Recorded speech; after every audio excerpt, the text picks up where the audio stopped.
Madam మీ పేరు? సారూప్య. ఎక్కడి నుండి వచ్చారండి? మంగళగిరి. మంగళగిరి. లోకేష్ గారు నియోజకవర్గం. అవును. అంటే ఇప్పుడు ఈ జాబ్ మేళ ఎక్కడ జరుగుతుంది అనేసి ఎట్లా మీకు ఇన్ఫర్మేషన్ వచ్చింది, ఎలా తెలుసుకున్నారు యాక్చువల్? అంటే మా ఫాదర్ ఒక ఎంప్లాయీ అండి. So he introduce that to me. అంటే నాకు ఫార్వర్డ్ చేశారు, వాళ్ళకి సర్క్యులేట్ అవ్వదు కదా. సో వాళ్ళ ఎంప్లాయీస్ కాబట్టి వాళ్ళకి సర్క్యులేట్ అయితే వాళ్ళు మాకు ఫార్వర్డ్ చేశారు. మేము ఇంకొంత అన్ఎంప్లాయ్మెంట్ పీపుల్ ఉన్నారు కదా చాలా మంది, జాబ్స్ లేకుండా వాళ్ళకి నేను సర్క్యులేట్ చేశాను. యా. అంటే ఎటువంటి యూజ్ అవుతుంది ఇటువంటి ప్రోగ్రామ్ కండక్ట్ చేయడం వల్ల? ఏదైతే అన్ఎంప్లాయీస్ ఉన్నారో వాళ్ళకి ఏ విధంగా యూజ్ అవుతుందని మీరు అనుకున్నారు? అంటే ఎలా అంటే ఇప్పుడు యాజ్ అ గ్రాడ్యుయేట్ నేను ఒక బీటెక్ గ్రాడ్యుయేషన్ అయింది నాది, జస్ట్ ఫ్రెషర్. సో నేనేం చెప్తానంటే ఇప్పుడు ఎవరైనా కానీ మనము బయటికి వెళ్ళి పలానా కంపెనీలో మనం ఎంప్లాయ్మెంట్ చేసుకోవాలంటే ఎలా, మనం ఇంటర్వ్యూ ఇచ్చుకొని అక్కడ వచ్చేది 1-2 కంపెనీసే. సో ఇక్కడ ఏంటి అంటే మనకి 50+ దగ్గర 60 to 70 ఉన్నాయి. వీటిలో ఏంటంటే ఒక స్టూడెంట్ అనే వాళ్ళు వచ్చి వాళ్ళకి నచ్చిన కంపెనీలో వాళ్ళకి తగ్గట్టు శాలరీలో వాళ్ళు చేసిన క్వాలిఫికేషన్లో అంత రిక్రూట్ అవ్వడం అంటే చాలా అంత దొరికే ఛాన్స్ అయితే కాదు ఇది. పర్లేదు, ఖచ్చితంగా నాలెడ్జ్ ఉన్న వాళ్ళు అంటే అన్నాలెడ్జ్ పీపుల్ కూడా లైక్ హోమ్ మేడ్స్ ఉంటారు కదా, వాళ్ళు కూడా దూరంగా వెళ్ళి చేసుకోలేని వాళ్ళు, బయట ఉద్యోగాలు ఉన్నాయో లేదో తెలుసుకోలేని స్థితిలో ఉన్న వాళ్ళకి ఇదంతా మంచి ఆపర్చునిటీ, మంచిగా చేసుకోవచ్చు. వచ్చి మీరు విన్నారా ఇలా మంగళగిరిలో ఈ విధంగా జాబ్ మేళా నిర్వహిస్తున్నారని లాస్ట్ 5 years? లేదు, నేనైతే ఎప్పుడు అంటే లాస్ట్ 5 years అని కాదు, అంతకు ముందు కూడా నేను ఎప్పుడైతే వినలేదు జాబ్ మేళా ఇలా మంగళగిరిలో అయితే అవుతుంది అని చెప్పి.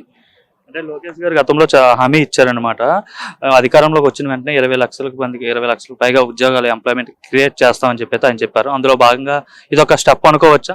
యాస్, అనుకోవచ్చండి. ఎందుకంటే కొన్ని అన్ని చేయలేకపోయినా కొన్ని చేస్తేనే జనాల్లో కొద్దిగా వస్తుంది కదా. అవును, అనుకోవచ్చు. ఐటీ మినిస్టర్ గా లోకేష్ గారు ఎట్లా వర్క్ చేస్తున్నారు? ఎందుకంటే మీది కూడా బీటెక్ బ్యాక్గ్రౌండ్ కదా. ఓకే, పర్లేదండి. అంటే ఇంతకు ముందు దాన్ని మనం డౌన్ చేయలేము, అలా అని ఇట్స్ ఓకే. దానికంటే ఇది చాలా బెటర్గా ఉంది. మనం అమెరికా వెళ్ళి అక్కడ కంపెనీస్ని అడిగి వాళ్ళని కన్సర్న్ తీసుకొని ఇక్కడికి తీసుకొచ్చి చాలా బెటర్, చాలా వరకు ఫ్రెషర్స్ అయితే చాలా ఉపయోగపడుతుంది నాకు తెలిసి. నాట్ ఓన్లీ ఫ్రెషర్స్, ఒక డిఎస్సి కూడా మనకి లాస్ట్ 5 years లో డిఎస్సి కూడా జరగలేదు. అలాంటిది ఇప్పుడు ఈ ఎంప్లాయ్మెంట్ గవర్నమెంట్ వచ్చాక చాలా వరకు బాగానే ఉన్నాయి, బాగా జరుగుతుంది. టీసీఎస్ ద్వారా 10,000 మందికి వైజాగ్ లో ఎంప్లాయ్మెంట్ క్రియేట్ చేస్తామని చెప్పారు. అది 3-4 months లో స్టార్ట్ అవబోతుందని కూడా లోకేష్ గారు నిన్న అసెంబ్లీలో మాట్లాడారు. ఓకే, అవ్వచ్చు, అంటే చేస్తారు. ఇంకా ఎక్కడే లేని మంగళగిరిలో ఎక్కడ చేయాల్సింది, హైదరాబాద్ లో చేయొచ్చు, లేదంటే వైజాగ్ లో చేయొచ్చు. వాళ్ళది అమరావతి, మన రాజధాని అమరావతిలో కూడా చేయొచ్చు. ఎందుకు మంగళగిరిలోనే పెట్టారు? ఓకే, పర్లేదు, రావచ్చు, పెడితే మంచిదే, అయిపోతుంది. ఎమ్మెల్యే కదా ఆయన, అంతే అవ్వండొచ్చు. ఎలా ఉండబోతుంది? గత 5 ఏళ్ళలో కూడా మనకి రాజధాని ఏదంటే చెప్పుకునే పరిస్థితి లేదు, 3 రాజధానులు అని చెప్పి, లేదంటే పక్క రాష్ట్రాల వాళ్ళు ట్రోల్ చేశారు. మీ ఎక్కడి నుండి వచ్చారంటే ఆంధ్ర అంటే మీ రాజధాని ఏది, ఇట్లా ట్రోల్ చేసేవారు కదా. సో ఇప్పుడు మనకి ఏకైక రాజధాని అమరావతిని పిలిచేస్తున్నారు, కన్స్ట్రక్షన్ స్టార్ట్ అయింది ఆల్రెడీ. ఎలా అనిపిస్తుంది క్యాపిటల్ పైన మీ ఒపీనియన్? పర్లేదండి, బాగానే ఉంది. అంటే ఇంకా కొంచెం ఫాస్ట్గా వర్క్స్ అయితే ఇప్పుడే కదా వచ్చింది, ఒక 1-2 years లో మంచిగా సెట్ అయిపోతే బాగానే ఉంటుంది.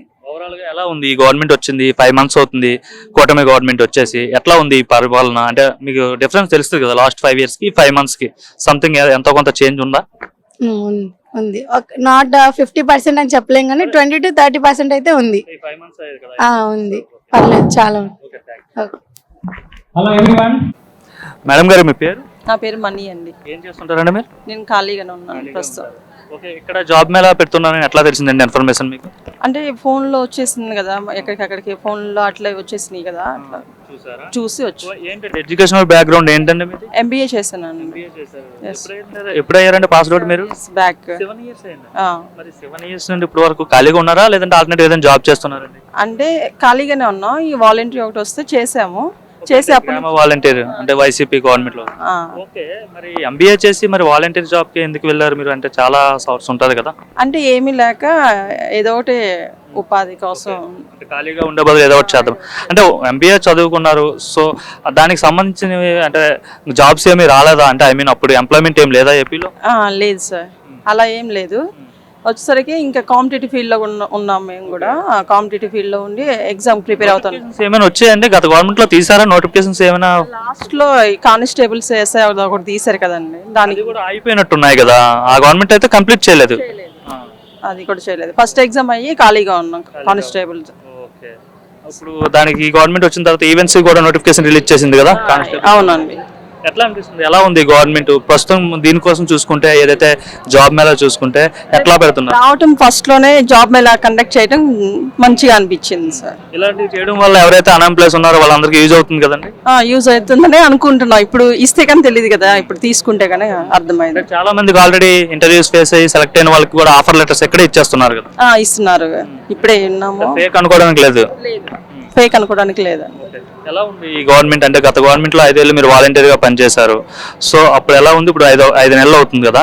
ఈ గవర్నమెంట్ లో ఏమైనా చేంజెస్ వచ్చాయా? గత గవర్నమెంట్ కి ఈ గవర్నమెంట్ కి తేడా ఏంటి అసలు? నిరుద్యోగులకు వచ్చేసరికి ఫస్ట్ ఇలా జాబ్ మేళ పెట్టడం చాలా హ్యాపీగా అనిపిస్తుంది. ఇంతమంది నిరుద్యోగులు చూసారు కదా, ఎంతమంది ఉన్నారు. ఇంతమంది నిరుద్యోగులు ఇలా ఉండిపోయాం కదా, ఏదో ఒక ఉపాధి కల్పిస్తే మంచిగా అనిపిస్తుంది. అంటే లోకేష్ గారు ముందుగానే చెప్పారు కదా, అధికారంలోకి వస్తే 20 లక్షల ఉద్యోగాలు కల్పిస్తామని చెప్పి. అందులో భాగంగా ప్రస్తుతం మంగళగిరిలో అయితే అతను మంగళగిరి ఎమ్మెల్యే కాబట్టి మంగళగిరిలో అయితే ఏర్పాటు చేశారు.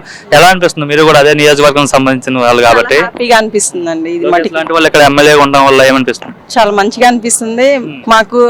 ఇక్కడ లోకేష్ ఎమ్మెల్యేగా ఉండటం అనేది చాలా హ్యాపీగా ఉందండి మాకు. ఎందుకంటే ఇప్పుడు మంగళగిరి నియోజకవర్గం అయితే స్టేట్ లో అందరికి కూడా తెలిసిపోయింది. 2 కంపెనీస్ లో ఇచ్చొచ్చాము. వాళ్ళు ఓకే మా ఒక 1 వీక్ లో మీకు ట్రైనింగ్ ఉంటుందని చెప్పారు.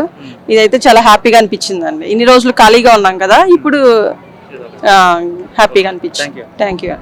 అమ్మా మీ పేరు? లోహిత. లోహిత, ఏం చేస్తుంటావమ్మా? రీసెంట్గా గ్రాడ్యుయేట్ అయింది, బీటెక్. ఓకే.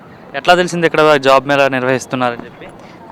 నా ఫ్రెండ్ ఇందాక మాట్లాడింది కదా, వాళ్ళ సిస్టర్ మాకు పెట్టారనమాట లింకు. సో ఇంకా ట్రై చేద్దామని వచ్చేసాము.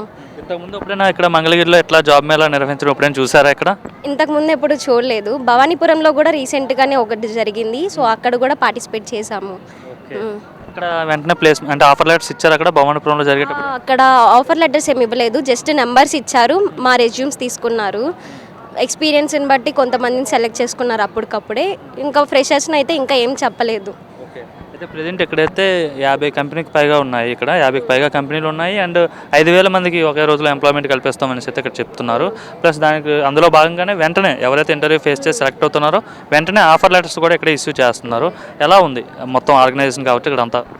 చాలా బాగుంది. ఎందుకంటే ఎక్కడన్నా మేళా జరిగినప్పుడు ఫుడ్ స్పాన్సర్షిప్ ఎవరు చేయరు, ఇక్కడ ఫుడ్ కూడా పెట్టారు.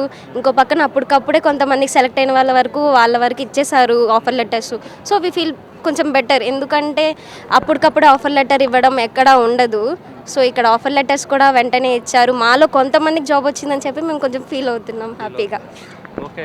అంటే నార్మల్గా లోకేష్ గారు ఇంతకు ముందే చెప్పారు, మా గవర్నమెంట్ వస్తే 20 లక్షలకు పైగా ఉద్యోగాలు కల్పిస్తామని చెప్పి. అందులో భాగంగా ఈ మంగళగిరిలో మొదట ఈ విధంగా ఏర్పాటు చేశారు జాబ్ మేళా. అంటే ఇటువంటి జాబ్ మేళా పెట్టడం వల్ల ఎవరైతే ఉద్యోగం లేకుండా ఖాళీగా ఉంటారో వాళ్ళకి ఏ విధంగా యూజ్ ఉంటుంది, ఎంత యూజ్ అనుకుంటారు? ఉంటుందని యూజ్ అయితే ఉంటుందని అనుకుంటున్నాము. ఎందుకంటే అన్ఎంప్లాయీస్ అందరూ ఎంప్లాయీస్ అవుతున్నారు. సో జాబ్ లేని వాళ్ళందరికీ జాబ్స్ వచ్చినాయి కాబట్టి ఇంట్లో వాళ్ళు కూడా ప్రౌడ్గా ఫీల్ అవుతారు. ఫినాన్షియల్గా ఇంట్లో వాళ్ళకి కూడా సపోర్ట్ చేసినట్టు ఉంటుంది మాకు. సో గత గవర్నమెంట్లో ఎక్కడ కూడా ఎంప్లాయ్మెంట్ లేదు, అన్ఎంప్లాయ్స్ బాగా ఎక్కువైపోయారు. గవర్నమెంట్ ఎక్కడ కూడా అన్ఎంప్లాయ్స్ కోసం ఎక్కడ కూడా ఎటువంటి చర్య కూడా తీసుకోలేదు అని చెప్పేసి అయితే చాలామంది చెప్తున్నారు. నిజమేనా? మీ సీనియర్స్ ఎప్పుడైనా అట్లా చెప్పారా? అంటే పాస్ అవుట్ అయ్యేవాళ్ళు చెప్పారు. మా సీనియర్స్ అయితే కానీ చాలామంది ప్లేస్ అవ్వలేదు. మాకు కూడా ప్లేస్మెంట్స్ రాలేదు చెప్పాలంటే. సో మాకు ప్లేస్మెంట్స్ లాగే కదా ఇక్కడ జాబ్ మేళాకి వచ్చాము. ప్లేస్మెంట్స్ ఉంటే అసలు ఇక్కడ రావాల్సిన అవసరం లేదు, కంపెనీలో ఉండేవాళ్ళం కదా ఏసీ కింద చక్కగా. సో అంతే, ఇంకా అప్పుడు కంపేర్ చేస్తే ఇప్పుడు మాకు వస్తున్నాయని కొంచెం ఫీల్ బెటర్. ఎలా ఉంది ఇప్పుడు ఐటీ మినిస్టర్గా లోకేష్ ఉన్నారు, ఎలా పనిచేస్తున్నారు ఆయన? టీసీఎస్ వచ్చిందంటే ఎక్కడో ఒక కొంచెం మార్పు వస్తుందనే కదా. అంటే ఇంకా ఇన్ ఫ్యూచర్ బాగా డెవలప్ అవుతుంది అంటారా అమరావతి? అవుతుంది. ఎందుకంటే మీలాంటి గ్రాడ్యుయేట్స్ అంతా కూడా ఐటీ సెక్టర్లో మ్యాక్సిమం అంతా కూడా బయట వెళ్ళిపోతున్నారు. అంటే హైదరాబాద్, చెన్నై, లేదంటే ముంబై, ఇట్లా బెంగళూరు ఇట్లా వెళ్తున్నారు కదా. సో నెక్స్ట్ ఇన్ ఫ్యూచర్ అంటే ఈ జనరేషన్ అంటే తర్వాత రిలీవ్ అయిన వాళ్ళైనా సరే ఏపీలోనే మన రాష్ట్రంలోనే పనిచేస్తారంటారు? పని చేస్తారని అనుకుంటున్నాను. ఎక్కడ ఉన్న వాళ్ళు అక్కడే ఉంటే బాగుంటుంది కదా, పేరెంట్స్ కూడా హ్యాపీగా ఫీల్ అవుతారు. సో ఇక్కడే బెటర్.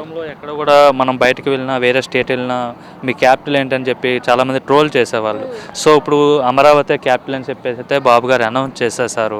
సో ఎట్లా అనిపిస్తుంది క్యాపిటల్ పైన మీ ఒపీనియన్? అంటే మీ సరౌండింగ్ ఏరియాలోనే అమరావతి చెప్పుకోవడానికి బాగుంది, మాకు క్యాపిటల్ ఉంది అని చెప్పి. ఆ ట్రోల్స్ కూడా ఆపేయచ్చు ఇంకా చక్కగా. అనే వాళ్ళకి నోర్లు ముయించడానికి ఒక ఆన్సర్ ఉంటుంది కదా, రాజధాని ఉంది అని చెప్పి. స్టూడెంట్స్ అంటే సంబంధించి ఎలా ఉంది గవర్నమెంట్? స్టూడెంట్స్ సంబంధించిన వరకు అయితే ప్లేస్మెంట్స్ వరకు తీసుకొస్తుంది, జాబ్స్ ఇస్తుంది, అదంతా చాలా బెటర్. ఇంకొంచెం ఇంప్రూవ్ చేసుకుంటే బాగుంటుందని ఒపీనియన్. అంటే ప్లేస్మెంట్స్ ఇప్పుడు కొంచెమే వచ్చాయి, కాలేజ్ ప్లేస్మెంట్స్లోనే అక్కడే వచ్చేసి ఉంటే చాలామంది అక్కడే ప్లేస్ అయ్యేవాళ్ళు. ఇలా జాబ్ మేళా కండక్ట్ చేసుకొని వాళ్ళకి మనీ టైము వేస్ట్ చేయాల్సిన అవసరం మాకు ఉండేది కాదు. సో అది కాకుండా కొంతమంది స్కిల్స్ లేవు అంటున్నారు. స్కిల్ లేదు అంటే కనుక ఆ ఛాన్స్ వాళ్ళకి ఇవ్వాలి కదా. సో కాలేజ్లోనే స్కిల్కి సంబంధించిన ఏవో ఒకటి కండక్ట్ చేసి వాళ్ళకి స్కిల్స్ అలాంటివి ప్రొవైడ్ చేయడానికి ట్రై చేస్తే వాళ్ళు అక్కడే ప్లేస్ అవుతారు. ఇంకెక్కువ ఎఫర్ట్ పెట్టాల్సిన అవసరం ఉండదు, టైం కూడా. ఓవరాల్గా ఎలా ఉంది గవర్నమెంట్? చంద్రబాబు నాయుడు గారు ముఖ్యమంత్రిగా ఉన్నారు. బెస్ట్. అంటే విజనరీ లీడర్ అంటారు కదా చంద్రబాబు గారిని. ఆయన వస్తే కంపెనీస్ వస్తాయి, పెట్టుబడులు వస్తాయి అంటే ఆయన టెక్నాలజీ పరంగా కొంత ముందు ఉంటారు, అడ్వాన్స్డ్గా ఉంటారని చెప్పేసి అంటుంటారు. సో కనిపిస్తుందా ఈ 5 నెలల్లో? కనిపిస్తుంది. 5 నెలల్లో కొంచెం వచ్చింది అంటే కనుక 5 years తర్వాత చూసుకుంటే ఇంకా చాలా చేంజ్ అయిపోద్ది కదా మొత్తం ఆంధ్ర. So the best.